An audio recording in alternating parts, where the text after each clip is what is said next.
Before I sing this next song to you, I thought I'd read a story which sort of lends into and leads into the song. I know it's not Christmas, but I also know that quite a number of you have been requesting Christmas carols, so I don't think this story will go amiss. The story is entitled The Cobbler and His Guest. Long ago there lived in the city of Marseille an old shoemaker, loved and honoured by all his neighbours, who affectionately called him Father Martin. One Christmas Eve he sat alone in his little shop, reading of the visit of the wise men to the infant Jesus, and of the gifts they brought him. He said to himself, "If tomorrow were the first Christmas, and if Jesus were to be born in Marseille this night, I know what I would give him." He arose and took from the shelf 2 little shoes of softest snow-white leather with bright silver buckles. I would give him these, my finest work. How pleased his mother would be. But I'm a foolish old man, he thought. The master has no need for my poor gifts. Replacing the shoes, he blew out the candle and retired to rest. Hardly had he closed his eyes, it seemed, when he heard a voice call his name, Martin. Intuitively, he felt aware of the identity of the speaker. Martin, you have longed to see me. Tomorrow I shall pass by your window. If you see me and bid me enter, I shall be your guest and sit at your table. He did not sleep that night for joy, but it was yet dawn. He arose and tidied up his little shop. He spread fresh sand on the floor and wreathed the green boughs of fir along the rafters. On the table he placed a loaf of white bread, a jar of honey, and a pitcher of milk, and over the fire he hung a hot drink. His simple preparations were complete. When all was in readiness, he took up his vigil at the window. He was sure he would know the master. As he watched the driving sleet and rain in the cold, deserted street, he thought of the joy that would be his when he sat down and broke bread with his guest. Presently, he saw an old street sweeper pass by, blowing up his thin, gnarled hands to warm them like that. It was freezing cold. Poor fellow, you must be half frozen, thought Martin. Opening the door, he called out to him, "Come in, my friend, and warm yourself, and drink something hot." No further urging was needed. The man gratefully accepted the invitation. An hour passed, and Martin next saw a poor, miserably clothed woman carrying a baby. She paused wearily to rest in the shelter of his doorway. Quickly, he flung open the door. "Come in and warm yourself while you rest," he said to her. "You are not well?" he asked. "I am going to the hospital. I hope they will take me in and my baby," she explained. "My husband is at sea and I am ill, without a soul to whom I can go for help." "Poor child," cried the old man. "You must eat something while you are getting warm. Let me give a cup of milk to the little one. Ah, what a bright, pretty little fellow he is. Why, you have no shoes on him." "I have no shoes for him," sighed the mother. "Then you shall have this lovely pair I finished yesterday," said Martin, as he took down the soft little white snowshoes he had looked at the evening before and slipped them onto the little child's feet. They fit perfectly, and shortly the young mother went her way full of gratitude, and Martin went back to his post at the window. Hour after hour went by, and many needy souls shared the meagre hospitality of the old cobbler. But the expected guest did not appear. At last, when night had fallen, Father Martin retired to his cot with a heavy heart. "It was only a dream," he sighed. "I did hope and believe, but he has not come."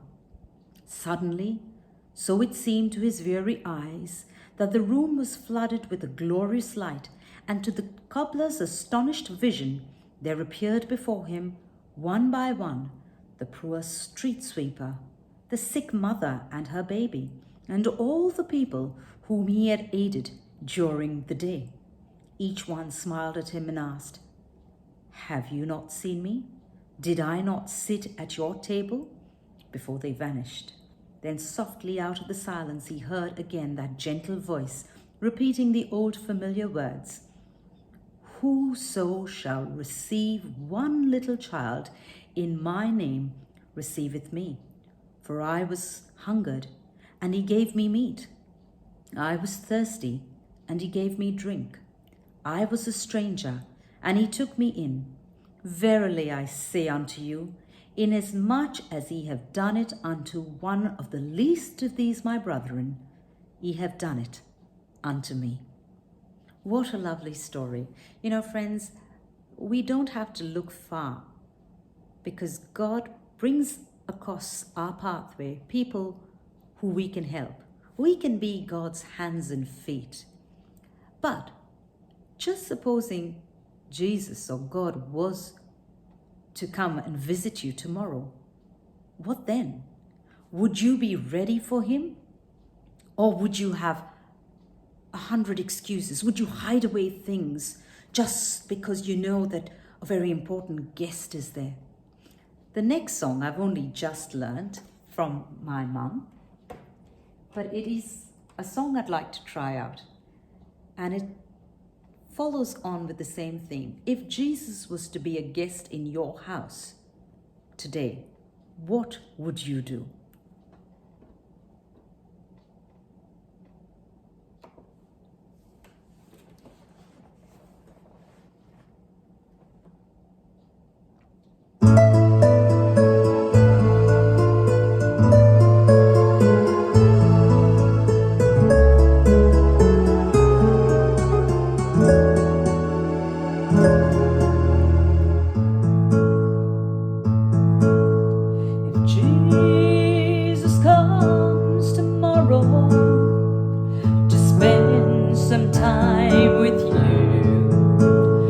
Answer all his questions, or lie to hide the truth?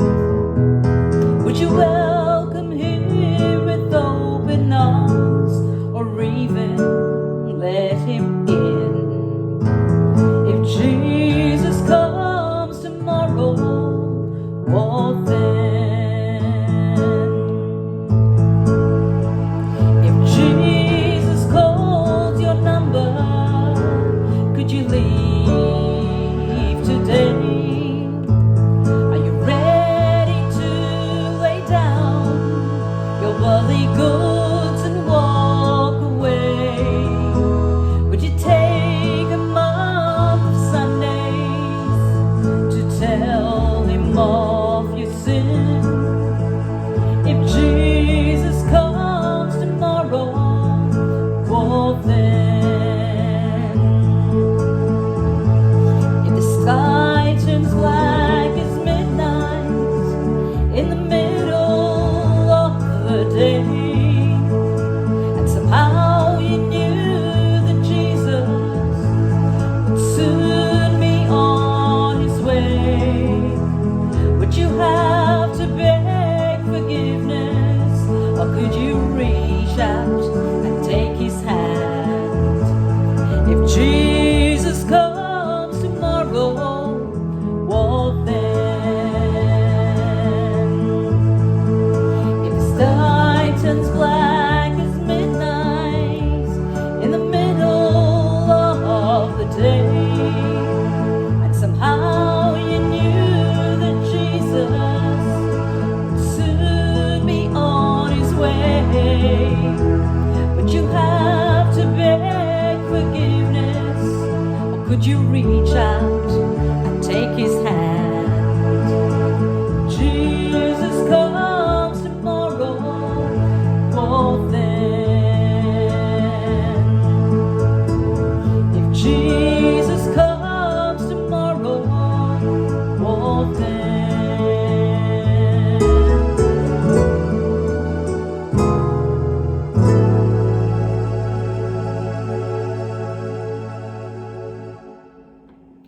Remember, we don't know when Jesus will come. But what if it is today? What if it is tomorrow? Are we ready for his return? That's a question I ask myself, and maybe you can ask yourself too. Remember, he wants to come in and sup with you and be your friend. I hope you'll remember this. God bless and take care.